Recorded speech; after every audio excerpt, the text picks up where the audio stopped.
প্রশ্ন ফাঁসে যুক্ত থাকলেই সর্বোচ্চ 10 বছরের জেল এবং 1 কোটি টাকা জরিমানা বলবৎ হলো কেন্দ্রীয় সরকারের নয়া আইন। এই আইন অনুযায়ী পরীক্ষায় কারচুপি এবং প্রশ্ন ফাঁসের মতো সংগঠিত অপরাধে সর্বোচ্চ 10 বছরের জেল এবং সর্বোচ্চ 1 কোটি টাকার জরিমানার শাস্তির সংস্থায় রাখা হয়েছে। সর্বনিম্ন জেলের মেয়াদ 3 থেকে 5 বছর। লোকসভায় গত 6 ফেব্রুয়ারি পাশ হয়েছিল দ্য পাবলিক এক্সামিনেশনস অ্যাক্ট 2024। রাজ্যসভায় তা পাশ হয় গত 9 ফেব্রুয়ারি।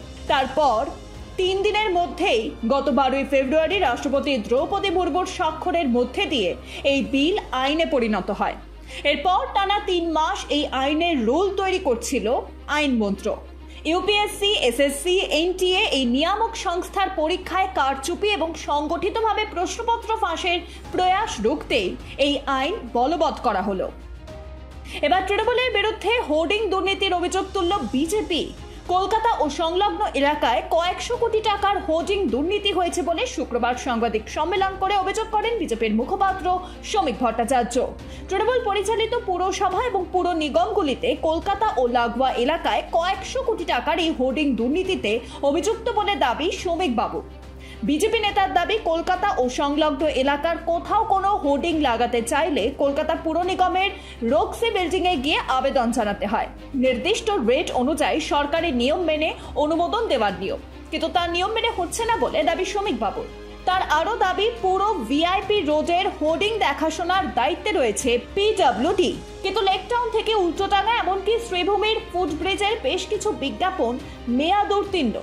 এই হোর্ডিং এর টাকা কার পকেটে যাচ্ছে, কোথা থেকেই আসছে এ বিষয়ে কারোর কিছু জানা নেই। স্থানীয় তৃণমূল নেতাদের দিয়ে পুরনো রেটেই টেন্ডার নেওয়া হচ্ছে বলেও দাবি করেছেন শ্রমিক ভট্টাচার্য। একই সঙ্গে ধর্মতলা চত্বরে কতগুলো হোর্ডিং রয়েছে এবং তা থেকে কত অর্থ আসছে এ বিষয়ে মেয়র ফেরাদ হাকিমকে শ্বেতপত্র প্রকাশ করারও দাবি জানিয়েছে বিজেপি নেতা শ্রমিক ভট্টাচার্য। লাফিয়ে বাড়ছে বিষ মদের মৃতের সংখ্যা। এখনো পর্যন্ত 20 মদ পান করে মৃত্যু হয়েছে 55 জনের। অসুস্থ অবস্থায় হাসপাতালে চিকিৎসাধীন শতাধিক। তামিলনাড়ুর চেন্নাই থেকে 250 কিলোমিটার দূরে অবস্থিত কলাকুরুচি জেলায় চলতি সপ্তাহের শুরুতেই 20 মদ পান করে 18 জনের মৃত্যুর খবর পাওয়া যায়। 20 মদ পান করে অসুস্থ শতাধিক ব্যক্তিকে হাসপাতালে ভর্তি করা হয়েছে। আর তারপরেই শুক্রবার পর্যন্ত অসুস্থদের অনেকেই মৃত্যুর কোলে ঢলে পড়ে। শেষ পাওয়া খবর অনুযায়ী এখনো পর্যন্ত 55 জনের মৃত্যুর খবর মিলেছে। মৃতদের অধিকাংশই করুণাপুরম এলাকার বাসিন্দা বলে জানা গিয়েছে। এই ঘটনায় 4 জন 20 মদ কারবারিকে গ্রেফতারের পাশাপাশি 10 জনকে আটকও করেছে পুলিশ। প্রশাসনের তরফে এলাকার পুলিশ সুপার, 3 জন ইন্সপেক্টর এবং 1 জন সাব ইন্সপেক্টরকে বরখাস্ত করা হয়েছে। ঘটনার তদন্তভার দেওয়া হয়েছে সিআইডিকে। নিট প্রশ্ন ফাঁস কাণ্ডে এবার নতুন তথ্য। সূত্রের খবর, ঝাড়খণ্ডের হাজারিবাগের একটি কেন্দ্র থেকে ফাঁস হয়েছিল নিটের প্রশ্নপত্র। শুধুমাত্র তাই নয়, পাটনায় উদ্ধার পোড়া প্রশ্নপত্র থেকে মিলেছে এই তথ্য। গাড়িতে করে ঝাড়খণ্ডে পালানোর সময় কয়েকজন সন্দেহভাজনকে আটক করে রাজ্য পুলিশ। তাদেরকে জিজ্ঞাসাবাদে বেশ কিছু তথ্য মিলেছে বলে জানিয়েছে ঝাড়খণ্ড পুলিশ। দেশব্যাপী আয়োজিত মেডিকেল এন্ট্রান্স টেস্ট নিটের প্রশ্নপত্র ফাঁস কাণ্ড ঘিরে ইতিমধ্যেই সরগরম দেশ। বিষয়টি নিয়ে কড়া রায় দিয়েছে সুপ্রিম কোর্ট। তদন্তের স্বার্থে ইতিমধ্যেই গ্রেফতার করা হয়েছে বেশ কয়েকজনকে। তাদের মধ্যে অমিত আনন্দ নামের এক অভিযুক্ত স্বীকারও করেছেন তিনি 30 থেকে 32 লক্ষ টাকায় নিটের প্রশ্নপত্র বিক্রি করেছিলেন পরীক্ষার আগের দিন। কমপক্ষে 16 জন এডুকেশন মাফিয়ার কাছে প্রশ্নপত্র বিক্রি করা হয়েছিল। ইতিমধ্যেই এই ঘটনায় নাম জড়িয়েছে লালু পুত্র তেজস্বী যাদবের ব্যক্তিগত সচিবের। বিহার পুলিশের অর্থনৈতিক অপরাধ শাখা শুক্রবার তেজস্বী যাদবের পিএস প্রতিম কুমারকে জিজ্ঞাসাবাদ করেছে। নিট পেপার ফাঁস মামলায় এনএইচ ডিভিশনের গেস্ট হাউসে অভিযুক্তদের জন্য রুম বুক করার অভিযোগ রয়েছে প্রীতম কুমারের বিরুদ্ধে। 13 বছরের বেশি সময় ধরে অমীমাংসিত হত্যাকাণ্ডের রহস্য ফাঁস হলো, তাও আবার একটি ক্রিকেট ম্যাচ থেকে। কর্ণাটকের দক্ষিণ কন্নড় জেলার পুত্তুর থানা এলাকার ঘটনা।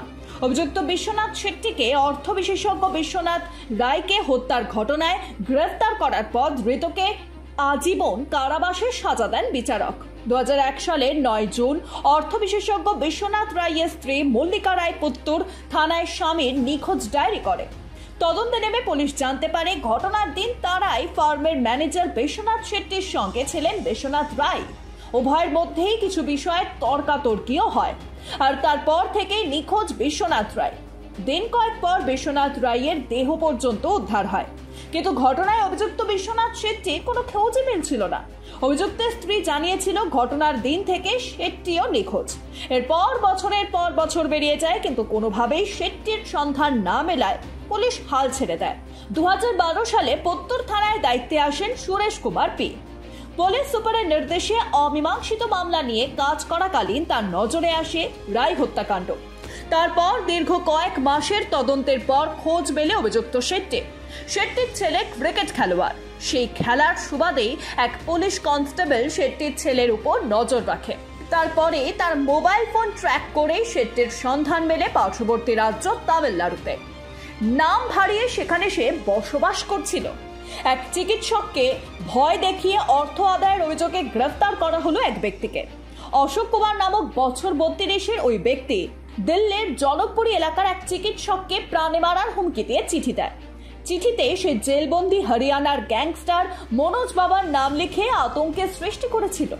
পুলিশ সূত্রে জানা গিয়েছে গত 3রা জুন অভিযুক্ত ব্যক্তির মুখে মাস্ক পরে জনকপুরী এলাকার প্রাইভেট ক্লিনিক চালানোর ওই চিকিৎসককে হুমকি চিঠি দিয়ে এসেছিল।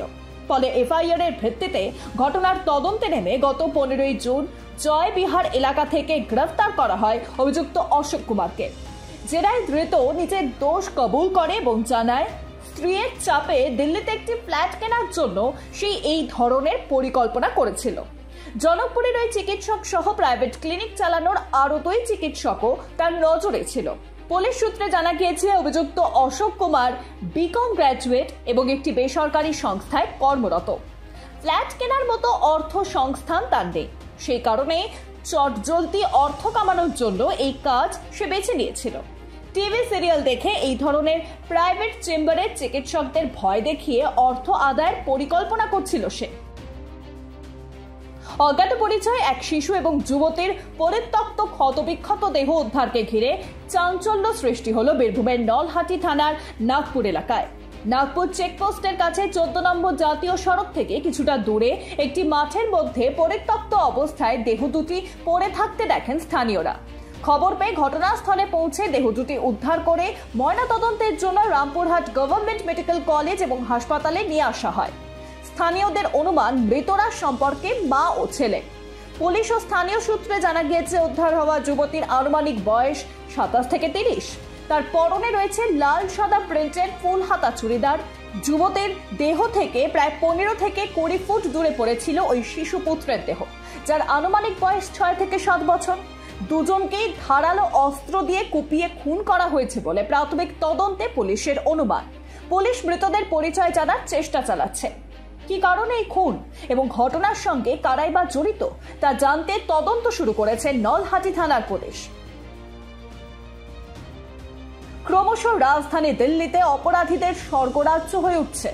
এখানে অপরাধীরা যেভাবে বেপরোয়া হয়ে উঠছে তাতে পুলিশকে তারা তোয়াক্কা করছে বলে মনে হচ্ছে না। একের পর এক ঘটনা থেকেই সেটাই প্রমাণ হচ্ছে কথা বলাই যায়। গতকাল রাতে দিল্লির অশোক বিহার থানা এলাকার ওয়াজিপুর ইন্ডাস্ট্রিয়াল এলাকায় 2 যুবককে নৃশংসভাবে কুপিয়ে হত্যা করা হয়।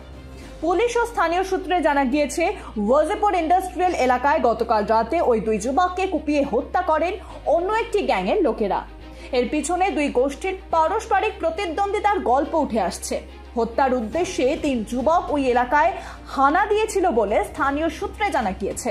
এদের মধ্যে একজন পালিয়ে গেলেও 2 যুবককে ধরে ফেলে অপর গোষ্ঠীর লোকেরা। তারপর চাকু দিয়ে কুপিয়ে হত্যা করা হয় দুজনকে। খবর পেয়ে সেখানে পৌঁছায় অশোকনগর থানার পুলিশ সহ নর্দার্ন রেঞ্জের অতিরিক্ত পুলিশ সুপার এবং অন্যান্য উচ্চপদস্থ পুলিশ আধিকারিকরা। ঘটনাস্থলে পৌঁছয় ফরেনসিক এবং ক্রাইম টিমও। জিজ্ঞাসাবাদের জন্য স্থানীয় বেশ কয়েকজনকে আটক করা হয়েছে এবং অভিযুক্তদের সন্ধান চালাচ্ছে পুলিশ। যদিও এই বিষয়ে এখনই বেশি কিছু বলতে চাইছে না পুলিশ, তবে ঘটনার তদন্ত চলছে বলে পুলিশের তরফে জানানো হয়েছে। পূর্ব মেদিনীপুরের ভগবানপুরে রাম ও কৃষ্ণ মন্দিরে চুরির ঘটনাকে কেন্দ্র করে চাঞ্চল্য ছড়ালো এলাকায়।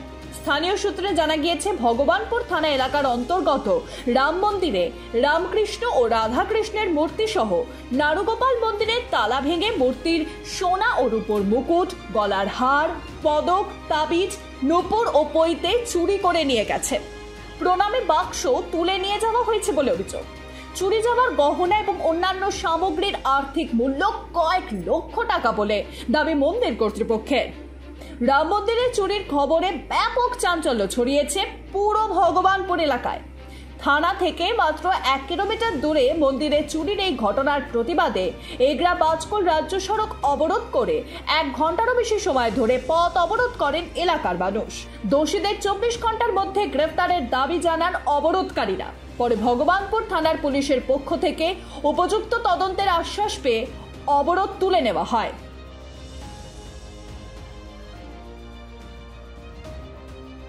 বন্দুক নিয়ে স্কুলে 2 ছাত্র, প্রধান শিক্ষক ঘটনার কথা জানতে পেরে পুলিশে খবর দেয়। পরে অন্যান্য শিক্ষকরা 10ম শ্রেণীর ওই 2 ছাত্রের কাছ থেকে আগ্নেয়াস্ত্র কেড়ে নিয়ে দুজনকে পুলিশের হাতে তুলে দেন।